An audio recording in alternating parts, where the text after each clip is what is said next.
Next Bangla politics, বাংলার রাজনীতি।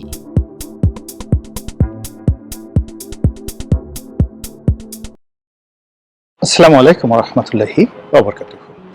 সম্মানিত দর্শক, রাজনীতিতে পুরনো ফ্যাসিবাদ নতুন করে ফিরে আসার আতঙ্ক, কিংবা সেই যে বাকশাল 1975-এর যে বাকশাল, সেই বাকশালকে আবার নতুন করে ফিরে আসছে, অথবা এই ডক্টর মোহাম্মদ ইউনূস সরকার ক্ষমতা আসার পর একটি বক্তব্য বেশ জনপ্রিয় হয়ে পড়েছিল সামাজিক মাধ্যমে।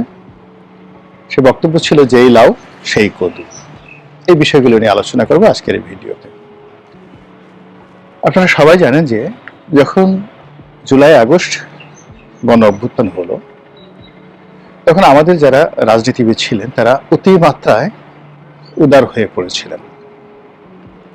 এর কারণ হলো যে এই বিপ্লব পরবর্তী ঘটনা, গণ অভ্যুত্থান, এটা রাজনৈতিক দলগুলোর জন্য ছিল একেবারেই অকল্পনীয় একটা বিষয়। 2024 সনের আগস্ট মাসের 5, 6, 7, 8, 9, 10 তারিখ পর্যন্ত তাদের আসলে ঘোর কাটেনি। অন্যদিকে যারা সুযোগ সন্ধানী ছিলেন, তারা কি করে হাট দখল করতে হবে, মাঠ দখল করতে হবে, চাঁদাবাজি করতে হবে, ব্যাংক বিমা লুট করতে হবে, সবগুলো মনে হয় যেন তাদের মুখস্থ ছিল।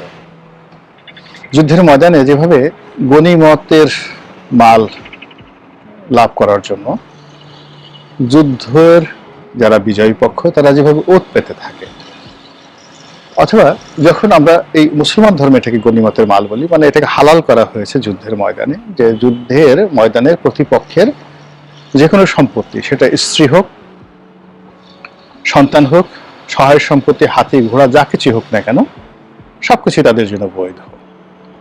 কিন্তু এই ইসলাম আবির্ভাব হওয়ার আরো অনেক আগের থেকে, এমনকি যারা ইসলাম অনুসরণ করে না, বিভিন্ন ধর্মের যারা লোকজন আছে, তারাও এই যুদ্ধের ময়দানে প্রায় একই নিয়ম পালন করে। যিনি বিজয়ী হলেন তিনি মুহূর্তের মধ্যে, যিনি পরাজিত হলেন তার অন্দরমহলে ঢুকে পড়বেন।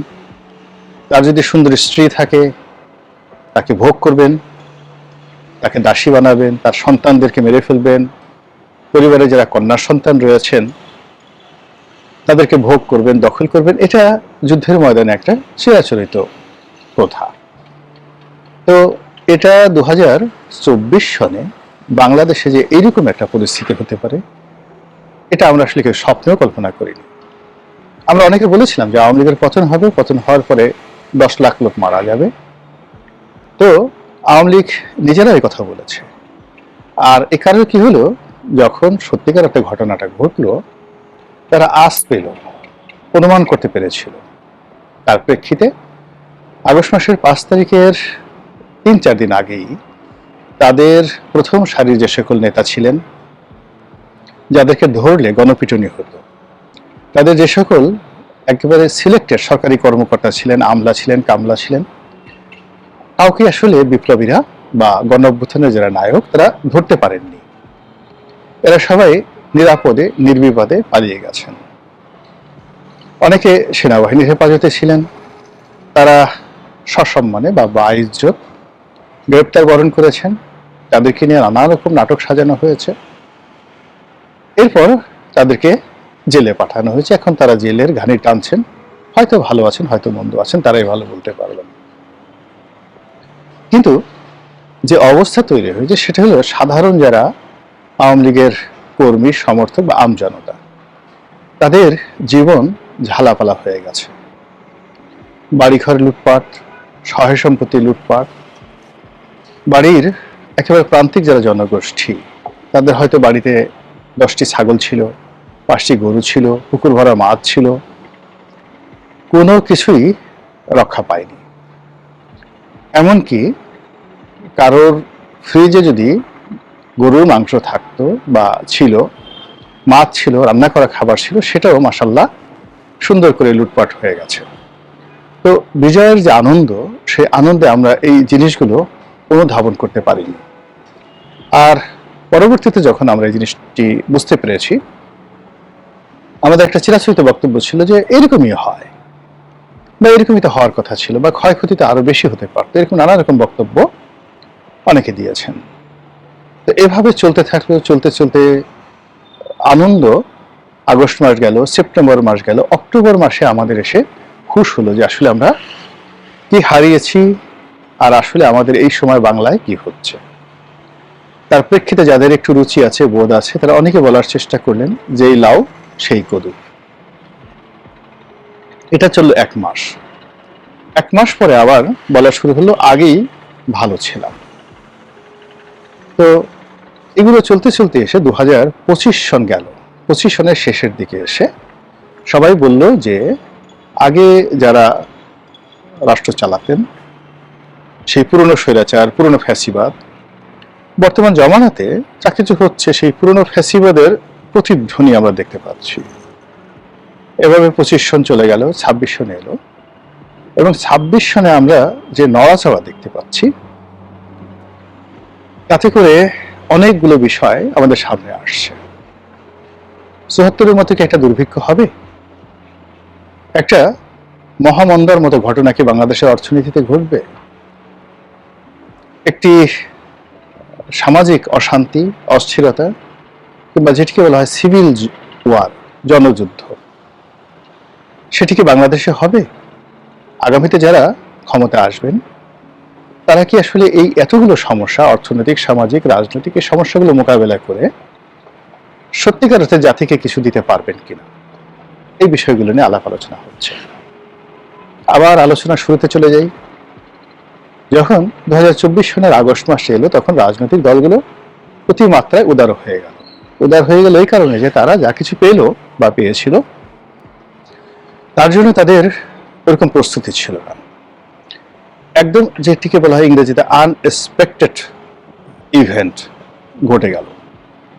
রাতারাজি প্রজা রাজা হয়ে গেল, রাজা প্রজা হয়ে গেল। এই অবস্থায় খুব মানুষ অনেকে হাসাহাসি শুরু করলো, অনেকে কুলাকুলি শুরু করলো, অনেকে মনে আনন্দে যাকে পায় তাকে জড়িয়ে ধরে, চুম্বন দেয়, যেখানে সেখানে অতি প্রাকৃত বিষয়গুলো দেখে, যেখানে সেখানে তারা আল্লাহর নিয়ামত, কুদরত এগুলো খুঁজে বেড়াতে থাকলো। ওই সময়টিতে অনেক রাজনৈতিক যারা নেতৃবৃন্দ রয়েছেন তারা প্রতিপক্ষকে কেউ ক্ষমা করে দেওয়ার চেষ্টা করলো বা বলল। পরবর্তীতে চারিদিক থেকে যখন লোকজন হই হই রই রই করে উঠলো, তারা বললো যে না, আসলে এইভাবে আমরা বলিনি, আমরা অন্যভাবে বলেছি। অনেকে জাতীয় সরকারের কথা বললো, সবাই বলে হ্যাঁ এটা ভালো, দেশ পরিচালনা একটা জাতীয় সরকার হতেই পারে। তো এভাবেই 17 মাস পরে এখন সেই 2024, 2025-এর কোনো বাস্তবতা নেই। 2026-এর যে বাস্তবতা সেটা হলো চারিদিকে শুধু বিএনপি, চারিদিকে শুধু তারেক রহমান সাহেব। তারেক রহমান সাহেব এবং বিএনপির বাইরে অন্য কোনো দৃশ্য নাই, অন্য কোনো ছবি নাই, অন্য কোনো ক্ষমতা নাই। সব মানুষগুলো, সেটা মানে রাষ্ট্রের কর্তা হোক, সেটা বিচার বিভাগ হোক, ব্যবসায়ী হোক, আমলা হোক, কামলা হোক, রাজনীতিবিদ হোক, দলে দলে সবাই ছুটছেন জনাব তারেক রহমান সাহেবের দরবারে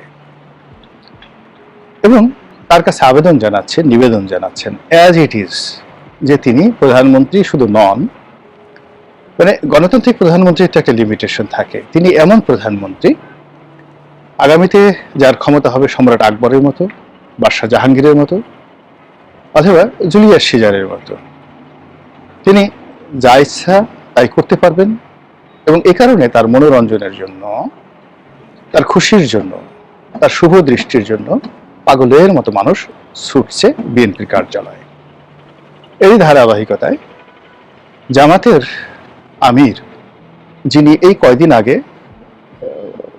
স্বপ্ন দেখতেন জামাত একক সংখ্যাগরিষ্ঠতা নিয়ে সরকার গঠন করবে, আর তার যারা লোকজন মনে করতেন যে তিনি হবেন এই যুগের আমিরুল মোমেনিন, তো বর্তমান বাস্তবতায় জামাতও প্রমাদ গুনল এবং জামাত যে কাজটা করলো সেটা হলো তারাও তারেক রহমান সাহেবের দরবারে গেল এবং তারেক রহমান সাহেবের কাছে গিয়ে তারা প্রস্তাব দিয়েছে কিনা বলতে পারবো না, কিন্তু বাইরে এসে তারা বললেন যে আমরা একটি জাতীয় সরকার গঠনের বিষয়ে চিন্তা ভাবনা করছি। এখন এই যে বললাম যে সময় যখন ভালো থাকে না তখন সবাই খোঁচা মারে, জামাত এই কথা কেন বললো? বিএনপি যদি জয়লাভ করে তাহলে কেন জামাতকে তাদের জাতীয় সরকার নিতে হবে? 2 নম্বরে হলো যে জনাব তারেক রহমান সাহেব তো কয়েকদিন আগে বলেছিলেন যে জাতীয় সরকার তিনি করবেন, তখন তো জামাত সাড়া দেয়নি। তারা চাঁদা পড়ে পল্টনে, চাঁদা যায় লন্ডনে, এক জালেম গেছে আরেক জালেম আসছে, তারপরে 1, 2, 3, তারপরে টিনের চালে কাউয়া, তারেক আমার ড্যাশ ড্যাশ, 1, 2, 3, 4 তারেক রহমানের ড্যাশ মার।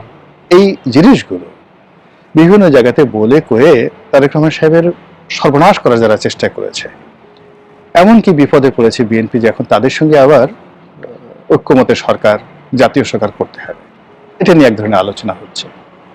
আবার অনেকে বলার চেষ্টা করছেন একটু আগ বাড়িয়ে, যারা চিনো না, জামাত এবং বিএনপি হলো মুদ্রার এপিঠ ওপিঠ। তারা আগেও যেভাবে এক ছিল এখনো এক আছে, আর বাইরে থেকে যা কিছু দেখছে সবই অভিনয়। শেষমেশ দেখবে যে একটা সমঝোতার ভিত্তিতে সিট ভাগাভাগি করে এরকম একটি রেজাল্ট জাতির সামনে মানে তুলে ধরা হবে। জাতির তখন আসলে কিছু করার থাকবে না। সরকার গঠিত হবে, জামাত এবং বিএনপি আম দুধের মতো মিশে যাবে এবং একটি জাতীয় সরকার হবে।